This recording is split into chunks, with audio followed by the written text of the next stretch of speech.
നമ്മളെന്താണ്? നമ്മളുടെ എക്സ്റ്റൻഷനാണ് ബിസിനസ്.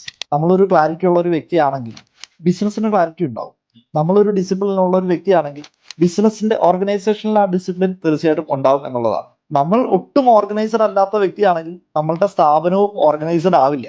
അപ്പോൾ ബിസിനസ് ഓണറിന്റെ എക്സ്റ്റൻഷനാണ് ബിസിനസ് എന്ന് പറയുന്ന പോയിന്റിൽ തീർച്ചയായിട്ടും നമ്മൾ പ്രാക്ടീസ് ചെയ്യേണ്ട, നമ്മൾ അതിനെ വിളിക്കുന്നത് അവർ ഓഫ് പവർ എന്നാണ്. 1 മണിക്കൂർ സമയം, അത് 20 മിനിറ്റ്സിന്റെ പോക്കറ്റ്സ് ആയിട്ട് നമ്മൾ ഡിവൈഡ് ചെയ്തേക്കുക. റോബിൻ ശർമ്മയുടെ ഒരു തോട്ട് പാറ്റേണിലും ഇത് ഷെയർ ചെയ്യപ്പെടുന്നുണ്ട്.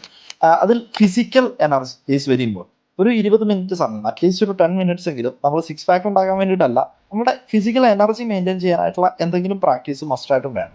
ആൻഡ് മെൻ്റൽ എനർജി, അത് മെഡിറ്റേഷൻ ആവാം, പ്രെയർ ആവാം, അവരുടേതായിട്ടുള്ള പേഴ്സണൽ പ്രാക്ടീസുകളായിരിക്കാം. അത് തീർച്ചയായിട്ടും ആ ഒരു മെൻ്റൽ പീസ്, ക്ലാരിറ്റി ഉണ്ടാക്കിയെടുക്കുക എന്നുള്ളത് ഇമ്പോർട്ടൻ്റ് ആണ്. ആൻഡ് ഇൻ്റലക്ച്വൽ എനർജി, അതായത് നമ്മളുടെ ഇൻഡസ്ട്രിയുമായി ബന്ധപ്പെട്ടിട്ടുള്ള ബിസിനസ് ബുക്സുകളോ അല്ലെങ്കിൽ ഓഡിയോസോ നമ്മൾ എല്ലാ തവണയും എല്ലാ ദിവസവും ഒരു 10 മിനിറ്റ് 20 മിനിറ്റ് കേട്ടുകൊണ്ടിരുന്നു കഴിഞ്ഞാൽ തീർച്ചയായിട്ടും നമുക്ക് പുതിയ ഇൻപുട്സുകൾ കിട്ടും.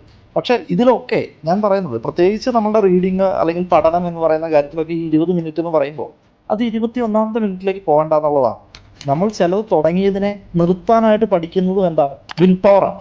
വിൽ പവർ ഉള്ള ഒരു വ്യക്തിക്കാണ് നമുക്ക് കൂടുതൽ കാര്യങ്ങൾ ചെയ്യാൻ പറ്റുക. അപ്പോൾ physical energy, mental energy, intellectual energy ഉള്ള ഒരു വ്യക്തിക്ക് മാത്രമാണ് നേരത്തെ പറഞ്ഞ പോലെ എൻ്റർപ്രണർഷിപ്പിലേക്ക് ബില്യൺ ഡോളർ കമ്പനിയോ അല്ലെങ്കിൽ 100 CR 10 CR ഒക്കെ നമുക്ക് ബിൽഡ് ചെയ്തെടുക്കാനായിട്ട് പറ്റും.